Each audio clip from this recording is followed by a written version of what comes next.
Stu and Dave. Oh, we didn't come out. There we are. Stu and Dave Do America present a police dog performing CPR. Falls down. Comes a little puppy. Uh-oh, a little worried puppy. And he's jumping up and down, pressing the chest. And the man is dead, but it is adorable. It's the most adorable death you ever will see. This is, if there's any way you want to go out, it is this way. I mean, I feel bad. I actually asked the question before we came on. Like, is this a real program? Like, that can't be a real program. That's just an adorable puppy jumping on the chest. And then he leans up by the mouth of the guy like he's giving him CPR. But he actually just cuddles with his neck. Yes. And you know what? That might actually be better than CPR, frankly. It's true. You might just come back to life from cuteness. Yes. But you really wouldn't. You'd be dead. But again, an adorable death. Yes. If there's any way I want to go out, it's with one of my dogs cuddling with me. Yes. See, we're trying to give you a good open to the show because I will tell you, we're going to do a bunch of stuff on violence in America coming up. Mm-hmm. And now we have politics to do. But I think some good news in the political world. Let's do Texas going MAGA.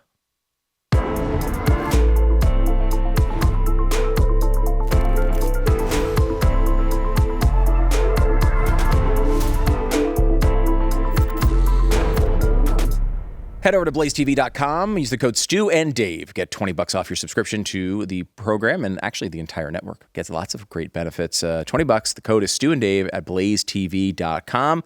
And don't forget to go see Dave Landau all around the country. Got lots of great dates coming up. You can get tickets and see all of them at DaveLandau.com. Last night we saw Ken Paxton in the big Senate primary here in Texas with a big victory. The margin is huge, actually, Dave. Yes. 64-36 is basically what we saw last night. Paxton with a very easy victory. Really, no doubt about it. I mean, almost instantly after polls were closing, you could see what was going to happen here. Donald Trump chimes in thusly. Congratulations to Ken Paxton on such a tremendous win, and to John Cornyn for having run a strong and powerful race, but more importantly, having a truly great career. This is tough because Cornyn had a shot at this primary in theory if Trump didn't endorse. And the second line is, by the way, you were great, John. You did a great job. Had a great career. By the way, get out. Oh yeah. Well, he has to add the little bit of salt in the wounds. Yeah, I guess that's what it is. Yeah. Because I don't think he hates Cornyn like he hated Thomas Massey, right? No, I don't think he does. It's just one of those situations where. Well, Thomas Massey kind of denounced him. Yeah. They've been at each other's throats for a while. Yeah, he disliked him. Mm-hmm. His opponent, because Paxton's going to advance against Tallarico, his opponent, who he calls Alfred E. Newman, maybe the worst Texas candidate I have ever seen. A strong open borders advocate. He is weak on crime, believes there are 6 genders. This is all real, by the way. Is insulting to Jesus Christ. Yeah, I would say that's true. And will never support the military. Was a big mask wearer until recently. True. And is a vegan who dislikes meat. He tries to deny that, but there's some evidence of that as well. Not exactly a good way to be wanting to win in an election in Texas. That is accurate, and I have some familiarity with some of that. Yeah. Well, having an extramarital affair with an adult woman is almost as wholesome when your opponent is James Tallarico. Yeah. Yeah, you kind of actually, that sounds great. Yeah, that's not that bad. That's all he did? Yeah. Jasmine, I have to put this out because, as you may know, Dave, I'm a Jasmine Crockett fanboy. Oh, yes, I know. I love Jasmine. I love her, every bit of her. I wanted her to win so badly because she's so entertaining. She lost the primary months ago. Trump just ends it this way.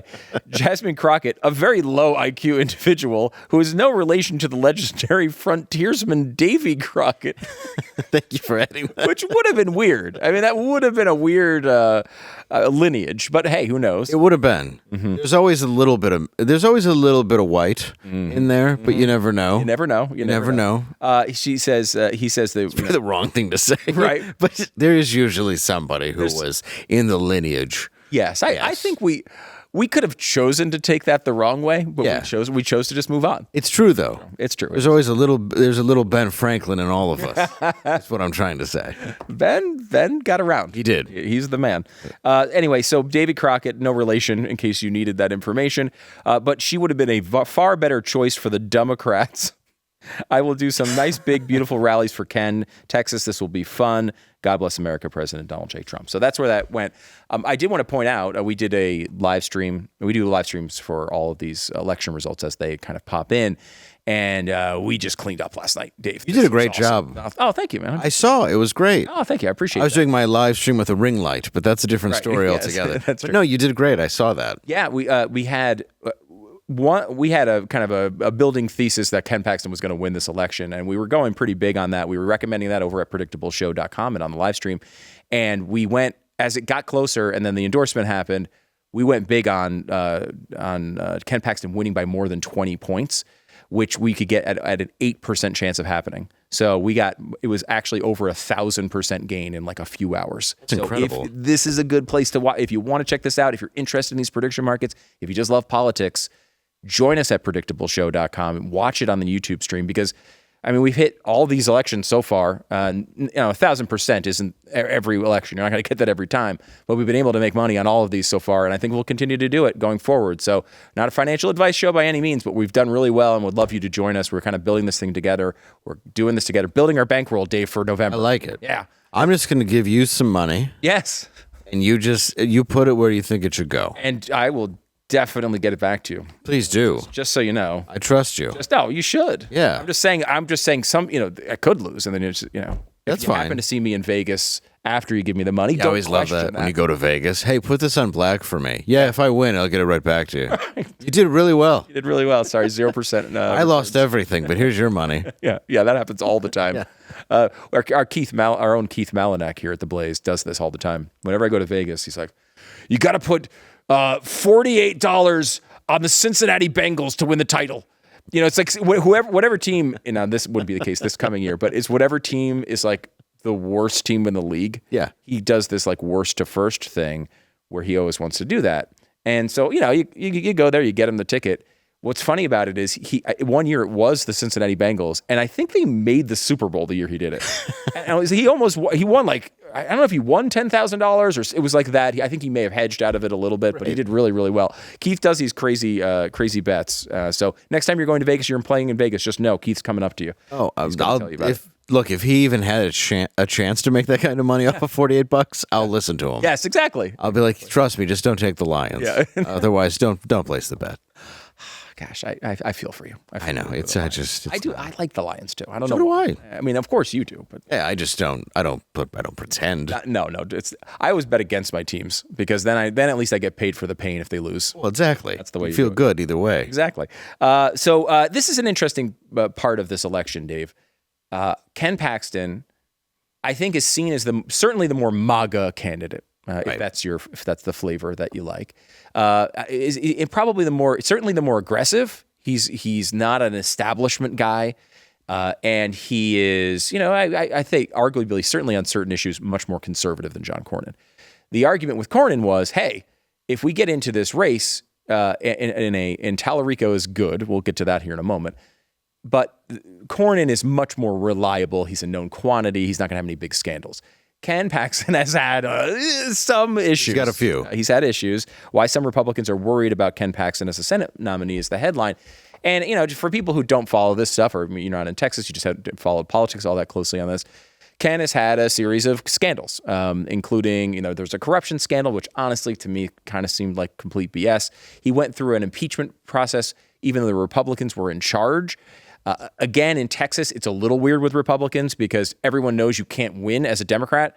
So these sort of moderate liberal types will often run as Republicans, win as Republicans, and then stay in power, even though they're not really Republicans. So it's kind of misleading, but he had that controversy, wound up eventually getting acquitted from that.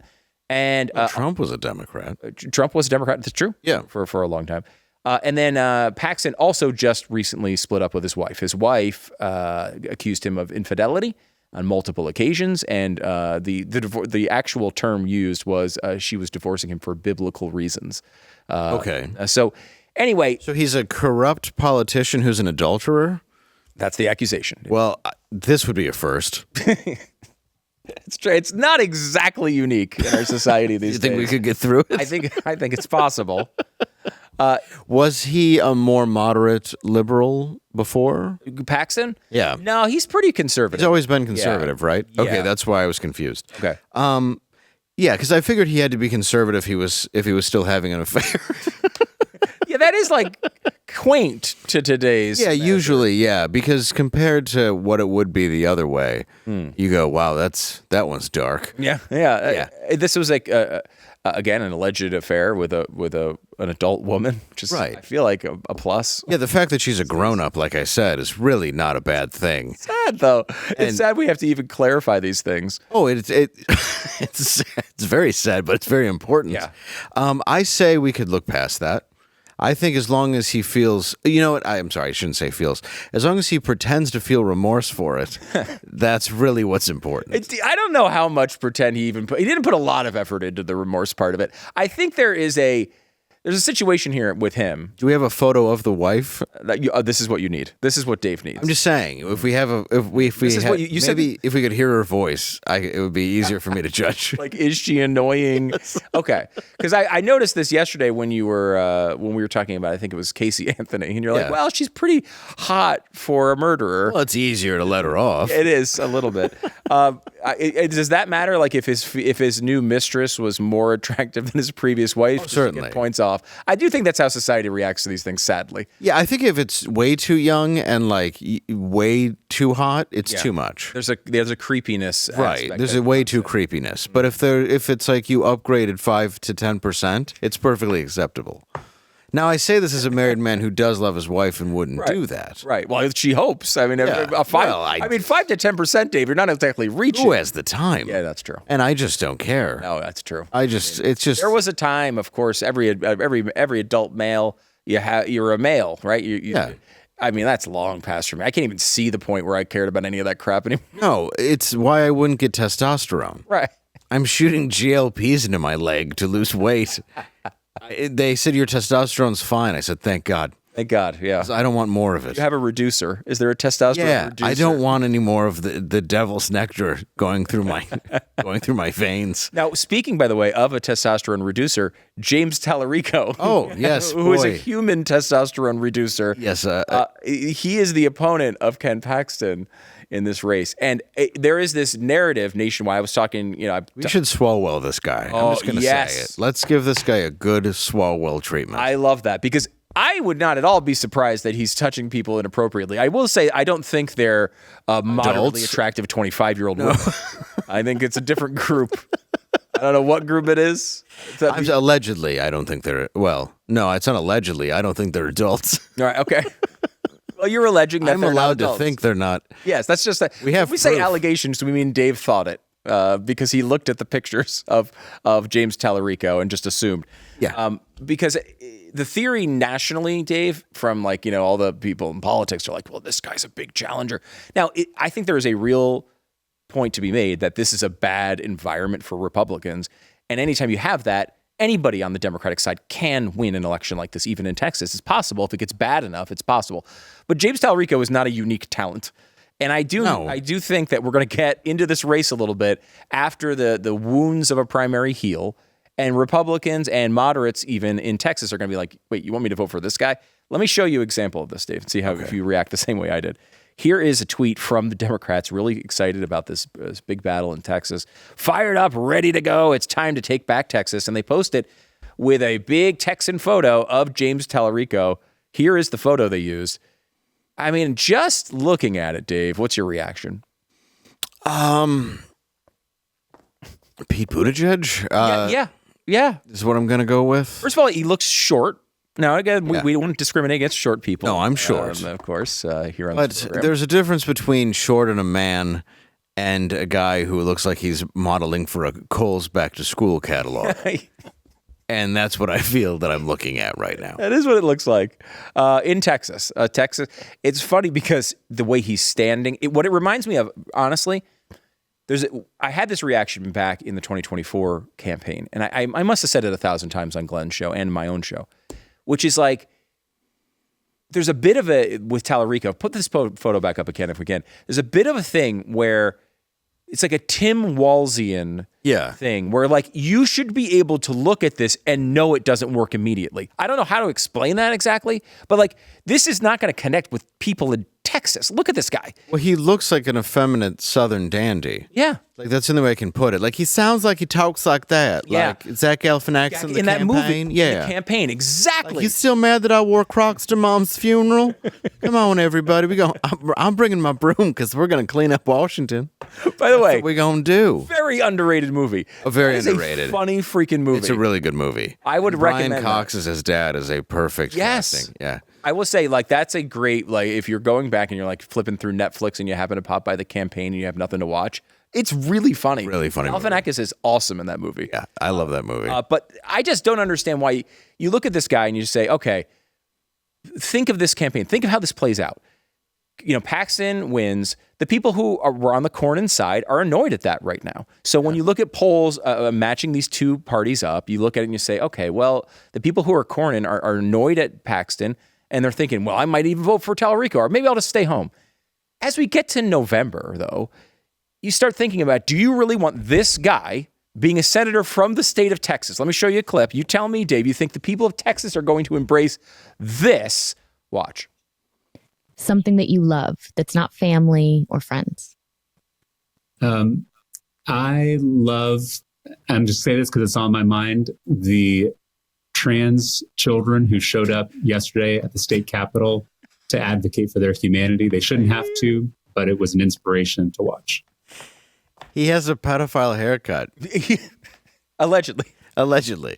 He has a chemical castrated haircut. It does. Yeah, he almost looks like, I mean, yeah, that's a great point. The chemical castration thing, he looks like a character in a movie who went through that as a child and has tried to adapt into an adult but couldn't quite make it. And he's like, I was just at the Capitol watching them trans kids, and I'm thinking, this is great.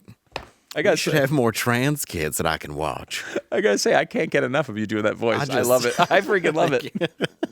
I would watch a sequel to the campaign with you in Zach Galifianakis role. Let's put that together. I'm down.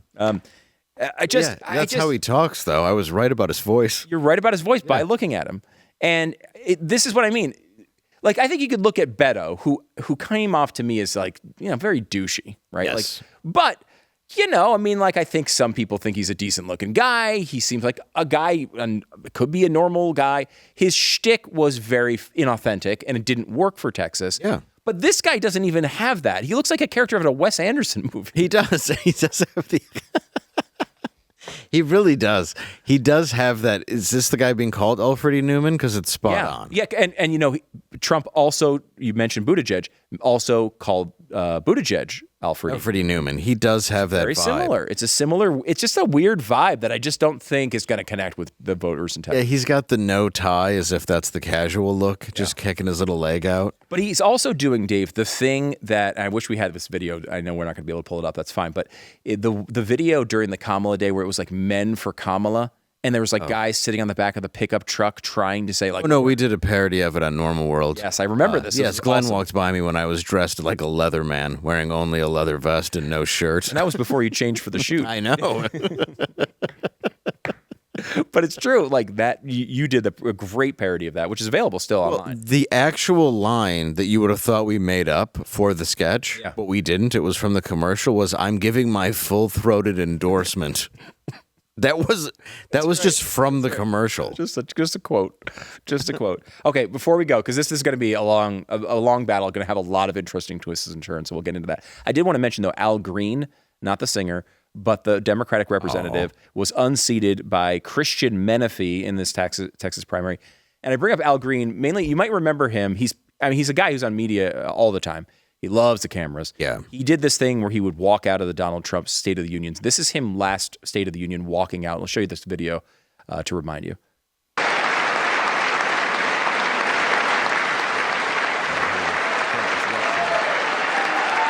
Oh, right.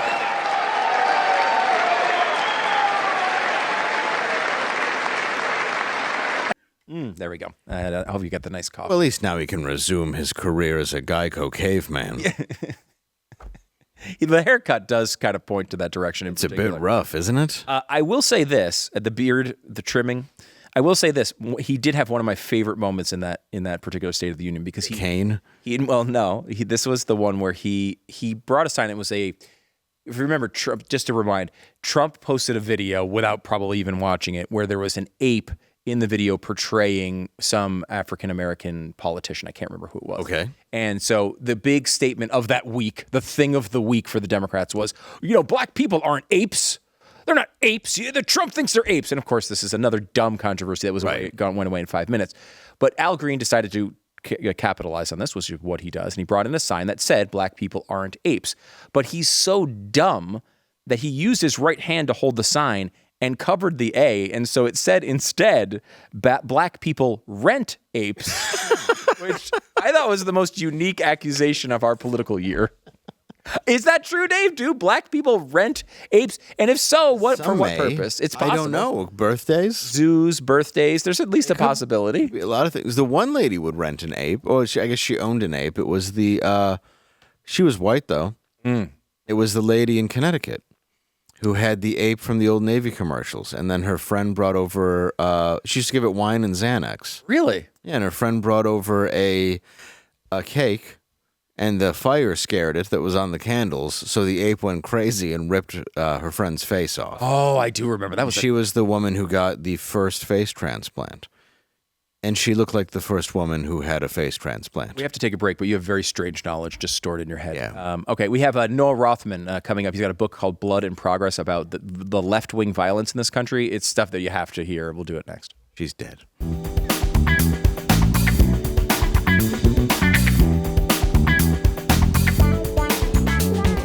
All right, sometimes you stand up in your yard and you kind of hands on your hips and you stare into the distance and you think, this place really just needs like a tree. That happens in Texas a lot of open fields and nothing going on. Mm-hmm. Maybe it's because your yard looks a little empty. Maybe it's because you planted something and it was nice and all of a sudden it died. Or maybe you're just in some sort of suburban arms race with trees. That happens too. All of these things can be solved by fastgrowingtrees.com. They're the largest online nursery in the country, over 2 million customers. I'm one of them. And they make the whole process very, very easy. You just pick your trees or your plants. They match them to your climate and growing zone, and they ship them right to your door, healthy and ready to plant. Right now, they've got great deals on spring planting essentials, up to half off on select plants. And listeners to this particular program get 20% off their first purchase when using the code Stu and Dave. An additional 20% off, better plants, better growing at fastgrowingtrees.com. Use the code Stu and Dave at checkout, fastgrowingtrees.com. The code is Stu and Dave. It's the perfect time to plant. Let's grow together. Stu and Dave is the code. Save money today, and the offer is valid for a limited time. Terms and conditions may apply. So excited to welcome Noah Rothman to the program. He's senior writer for National Review and also the author of a brand new book. It's called Blood and Progress, A Century of Left-Wing Violence in America. It is available now wherever you get your books, so make sure to go grab a copy. Noah, I really appreciate you taking the time and coming on the show. Thank you guys for having me. I appreciate it. I appreciate it. I've been looking forward for this book for a really long time. When you first announced it, it's, I think, a really important book for right now. Can you walk us through why you decided to write it? Yeah, well, it's my attempt to answer a question that has been bothering me for a long time. Why is it that in the immediate aftermath of a confirmed or suspected episode of left-wing violence, and there have been so many, an attempted or successful assassination of a right-wing figure, an armed assault on an ICE or CBP facility, the riots that descend almost nightly on some major American metros like Portland and parts of Los Angeles, do we hear that it's the American right that is unusually violent, the primary threat to the American civic compact? And when you look at, part of the reason, I think, is when you look at the history of left-wing violence in this country, and it comes in waves, the 1910s, 1920s, 1970s, 1980s, and today, you see a history that is replete with prescriptive and predictive evidence of what a left-wing violence, a spasm of left-wing violence looks like. It's not an obscure history, in my view. It is a suppressed history. And my goal with this book, Blood and Progress, A Century of Left-Wing Violence in America, is to explore some of those through lines, through history that allow us to understand what we're looking at, comprehend these violent left-wing movements, predict how they're going to unfold, and then interdict them with the tools that law enforcement already has on the books. It can be done. All we have to do is commit ourselves to that project. Yeah, it was really interesting going through, because you go through all the history of these movements going back a century, and there's a lot of stuff in there that I think the American people just have forgotten or didn't even know at the time. I forgot just in the first few chapters how very many there were. Yeah, Dave, honestly, it's funny because going through it, the first chapter is you going through the recent history. And the last 5 years. Yeah, the last 5 years. Which is a full chapter. It really is. And when I started it, I honestly, I thought, I work in this field. I cover this stuff every day. Maybe I'll just skim a little bit through this first chapter because I was there for this. Like, I remember it all. It would have been the worst decision in the world. I couldn't believe how many things I had forgotten about. And a key part of it too, how many times you were able to just show the left wing justifying all of this violence, all the reactions in the media from prominent figures. I mean, so much of it, I don't know if it was COVID or what. I just tried to erase it from my memory. I'm glad you brought it back to the forefront. We all, human beings, have a fantastic capacity to compartmentalize trauma. It's an evolutionary trait. It's valuable for us. And part of the reason that we don't remember a lot of this stuff is I think we're inclined to forget it, which is why, and I'm so gratified to hear you describe that, because I was very self-consciously bringing a gratuitous amount of evidence to bear to prove the thesis in the first chapter, because there are so many institutions and individuals who are committed to the notion that the American right is violent and the American left is not. It's literally a myth, quote unquote, in the estimation of organizations who make up, who are the bad guys in my book, like the SPLC. And it's not as though this phenomena has not been studied. A lot of this recent scholarship that I describe in the book about past waves of left-wing violence, a lot of that work has been done in this century. So it is relatively recent scholarship, but there's also efforts to mislead those who are inclined to believe that the left is not violent, and that comes in the form of data sets that are misapplied or misclassified in order to create statistical evidence of the notion that the right is uniquely violent. And when you go through those actual data sets, you find intra-gang violence, intra-family violence, prison violence, the episodes in which somebody graffitied the side of a church, right-wing violence, a homeless person who walks into a hotel and starts hurling racial epithets and assaults the person in front of the counter, right-wing violence.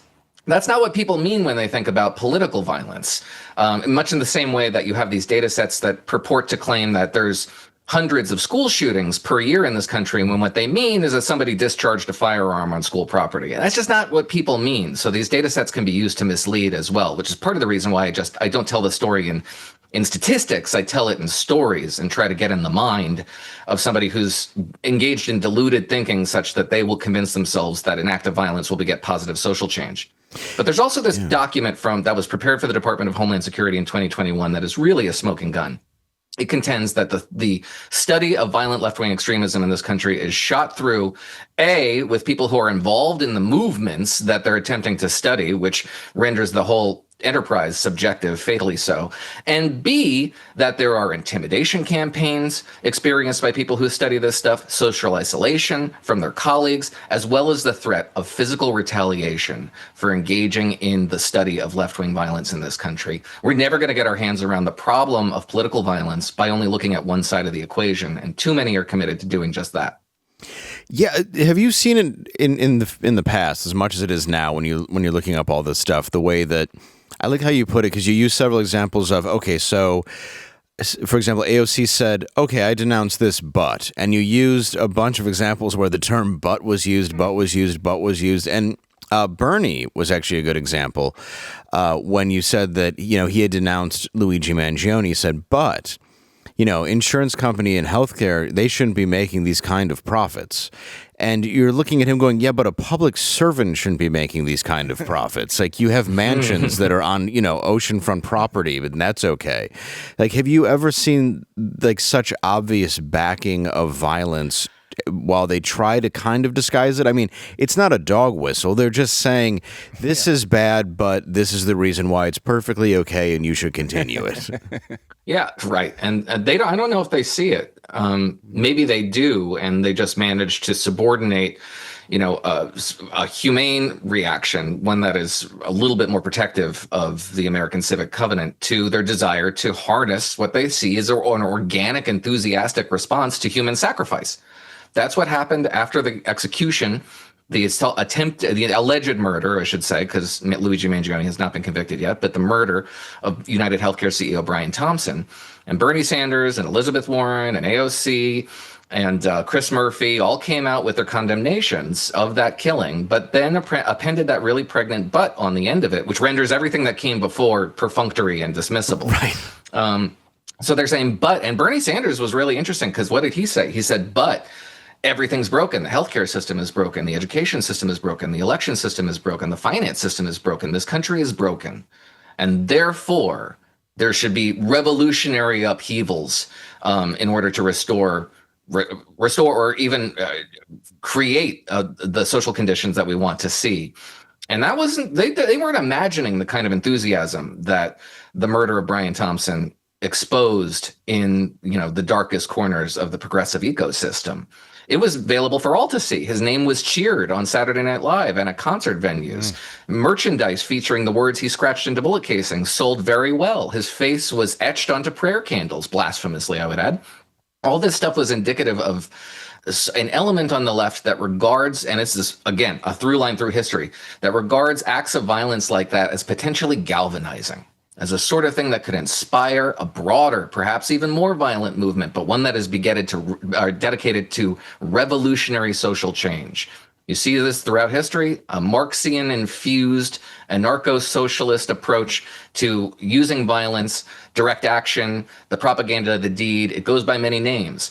But the goal of the activists who engage in violence is to galvanize a broader revolutionary movement that will bring about the kind of social upheavals that they want to see, and which you and me and everybody else on the other side of that will get what's coming to us. Well, yeah, it's like the Che Guevara shirts. Yeah, right. It's like once you see that kind of gives you an idea of something that could happen for you. Like, I'm a comedian. I was working with a guy. He was opening for me in San Francisco. And he said to me, he goes, we need to see more Luigi Mangionis. And I just didn't want to have the conversation. I said, oh, okay. And he said, yeah, but our left-wingers, we aren't really the violent type. And he said, we're not really the killing type. And I said, you literally are. So what did he mean by that? More Luigi Mangionis, but not the thing that he did. Right. So what do you mean? And that's what I ask you is, why do you think there's this massive disconnect in the people who think that they have this monopoly on compassion, who also are doing this rampant amount of violence and killing? And it's not made up. I mean, your book itself, when you're looking at it, it's not glossing over by any means, but it's just you have to add in, and a 80-year-old man was ran over putting up a Trump sign. And, you have so many things you have to list. You can't possibly explain in detail everything that would happen. Otherwise, your book would be 30,000 pages long. Yeah, and there's actually a foreword that could be written about all the things that have happened, the violent events that have happened since I submitted the manuscript back in January. It's a long list. There are two factors that I think render the left broadly construed to include, perfectly civic-minded liberals, establishmentarian Democrats, as well as revolutionary radical progressives on the activist end of the spectrum. They have a real weakness for people power. They see big movements in the streets. They don't have the conservative aversion to the mob. They see masses of people as being an instrument of political utility that can be co-opted and coerced, perhaps. And they fall for it every time. They fell for it in Occupy Wall Street. You ask the average Occupy Wall Streeter how much use they had for a Democrat, the average Democrat, they would say none. Cast them into the ocean. But the Democrats feted this movement, even when it was obviously latently violent, even when it was explicitly kinetically violent, refused to back off their support for it. They fell for it again in 2020 with the George Floyd mobs. And that's one feature of it. The second is this notion that systemic oppression licenses extra-legal violence.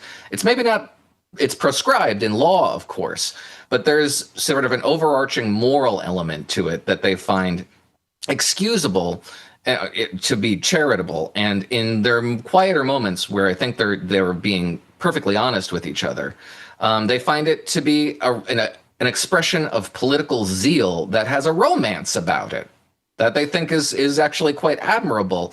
If not the act, then the sentiment behind it, that expression of uncompromising enthusiasm for what they believe to be positive social change. I think Democrats broadly have a weakness for both those two things, and that blinds them to the potential violence that incubates within their own movement. Yeah, there is a little bit of these crazy kids that maybe went a little too far, but they were on the right path. And that's echoes throughout all these movements. No, I want to be respectful to your schedule. Do you have a few more minutes to talk about this if we take a quick break? Yeah. Okay, great. All right. We're with Noah Rothman, senior writer for National Review, author of a great book you really need to get. It's called Blood and Progress, A Century of Left-Wing Violence in America. Back with more with Noah here in just a moment.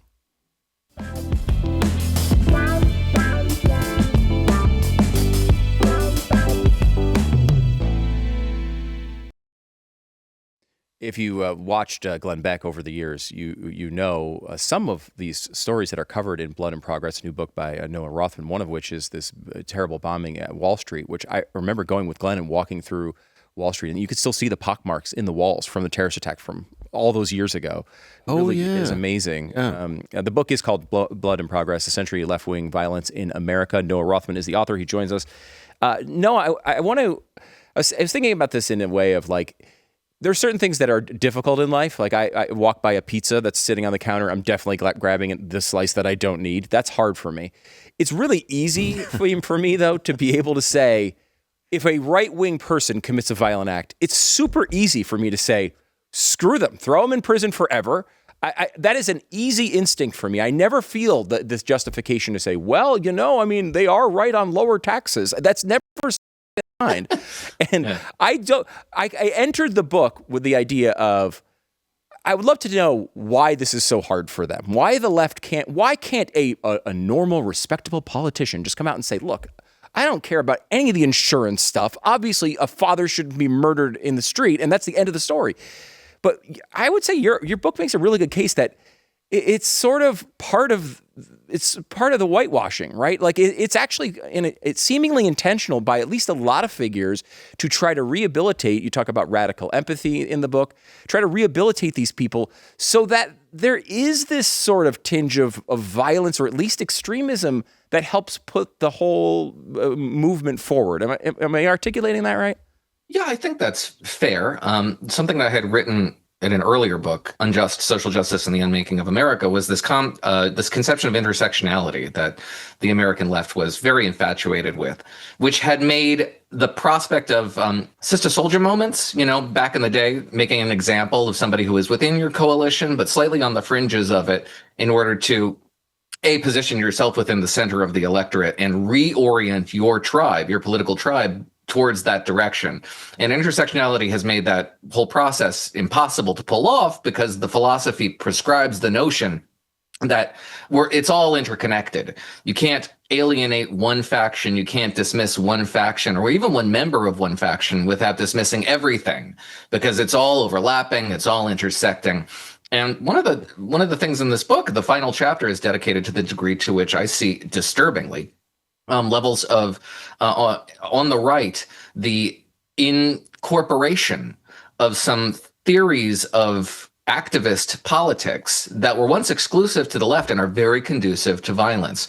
Martyrologies, making heroes and martyrs out of people who were actual perpetrators of violence or crimes. Inverting the victim and victimizer, which is, again, a feature of something that you see in left-wing activist politics, where they see in victims perpetrators and in perpetrators those who are oppressed by systemic forces. And some tactical stuff like being very comfortable with crowds, indeed mobs, affinity groups, which is something that we saw ahead of the violence in Charlottesville, which used to be a very left-wing thing, and shock forces, black bloc tactics, and the like. I mean, this is the sort of thing that was once exclusive to the left, and it is no longer. And that's one of the features of my book, too, is that you simply cannot overlook the extent to which those who engage in violence, who think violently, who plan violence, are motivated by vendetta. Whether it's real or perceived, the notion being that they are meting out vengeance, cosmic, karmic vengeance against the forces that are arrayed against them, be that the people on the right, be that activists on the right, be that the state, which usually features prominently in both left and right-wing activist philosophies. They believe that the state is arrayed against them. All these things are becoming flattening out in a way that I find really disturbing, and hopefully my readers will as well, and they'll recognize, as you just said, The whole point of this book is to convince you that anybody who acts out violently, even if they hate all the same people you hate, and even if all the same people you hate them, they're not on your side. They're not in your tribe. They're a detriment to your political success and deserve to be marginalized or at least confronted. Yeah, well said. You mentioned there the flipping of the perpetrator and the victim, and that is, you highlighted a couple. Another recent one you mentioned was Daniel Perry, right? The guy on the subway. Yes, yeah. And it just seemed to me that everyone in America should very easily look at that incident and say, wait a minute, this guy seemingly was doing the right thing. You have over the place. Seemingly no amount of evidence, though, Noah, was enough to convince even mainstream media, even the respectable media, the New York Times and CNN and all these big institutions, that this was an obvious case, right? I mean, even people of color on the train complaining about the actions of the person who wound up dying in the situation, that wasn't enough. Seemingly there was no level of evidence that could change it. And that is, I feel like, a really dangerous place for a civilization to go. Because you mentioned with the right, I think there's some of that going on with the right now as well, where it doesn't matter what the evidence is. There's this sort of team sort of standpoint. And if it's on your team, you just figure out a way to argue your way through the day. Gosh, that seems like a lot of externalities coming out of that we're not going to like. I mean, I think you put your finger on it. Try to argue your way through the day. Get through the next 5 minutes of, this argument with somebody who you don't want to concede a single point to. They called it, the progressive left called the Daniel Penny verdict in a courtroom, vigilantism. They refused to accept the testimony on his behalf from his Marine Corps instructor, from his fellow riders on that subway platform. All of it was disregarded, including a jury's verdict, which found that it was self-defense. And I make the point in that particular chapter that disregarding the jury's verdict is what's really most important about that whole phenomenon, not the delusion that they worked themselves up into, although that is also very important. Because they have internalized the notion that the courts are not mechanisms for legitimate conflict resolution in this country. They are the instruments of state power, and the state itself is a corrupt enterprise that deserves to be dismantled, toppled, overthrown, and replaced with a new social contract, one that's much more Marxian or socialistic.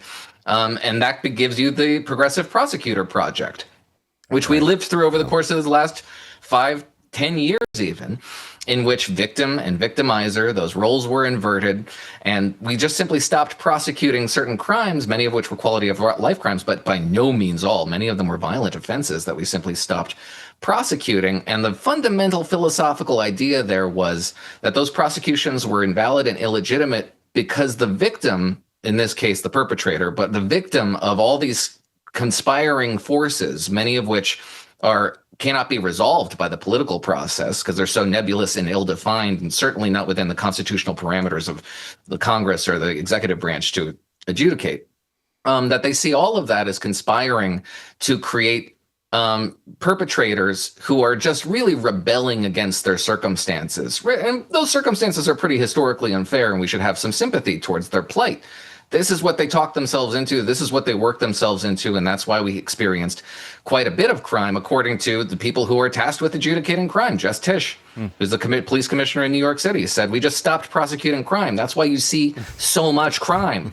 It's the sort of thing that you need to hear articulated, because it's very common sense, but common sense is in short supply these days. Well, I mean, I will say, if you're the type of person who finds yourself in an argument with someone maybe on the left who says something like, oh gosh, well, the right is so violent, and you may have watched a Republican president almost get assassinated weekly over the past few months, and you think to yourself, gosh, I wish I could had at my fingertips more examples of being able to show that it's true. The left wing is very, very has a much bigger violence problem in my mark, especially right now. You're going to love this book because it's going to be able to, you're going to be more well-versed than anyone you're talking to about this actual issue and the real facts behind it. Noah Rothman, senior writer for National Review and author of this brand new book. It's great. Blood in Progress, A Century of Left-Wing Violence in America. Be sure to grab your copy today, wherever you get your books. Noah, really appreciate you putting all this together. I know it was a lot of hard work. It's a really good book, honestly. Really good book. Thank you, guys. I'm very heartened by your reaction to it. This is why you do it, and you put it out there and hope that it strikes a chord. So I'm gratified to hear that it did. Absolutely. Get a copy of it today. Noah, we appreciate you joining us, and we'll talk to you soon. All right.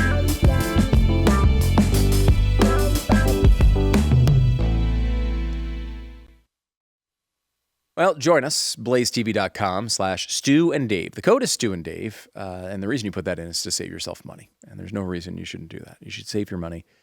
Save $20. Get the subscription, though, because it's worth it. It's a great one. You'll like it. The Blaze has a lot of great programming, and we would love to be involved with our community a little bit more. I would say the same for Predictable Show. Take that $20, turn it into, it would have been $20 would have turned into what, 200 yesterday on this whole Paxton thing that we hit. Go to predictableshow.com or youtube.com/@predictableshow. You can see the video and how we went about that. We'll have more on the show today. And Dave Landau around the country, Michigan, Arkansas, Texas, all coming up. Get your tickets. Find out when. DaveLandau.com. See you tomorrow.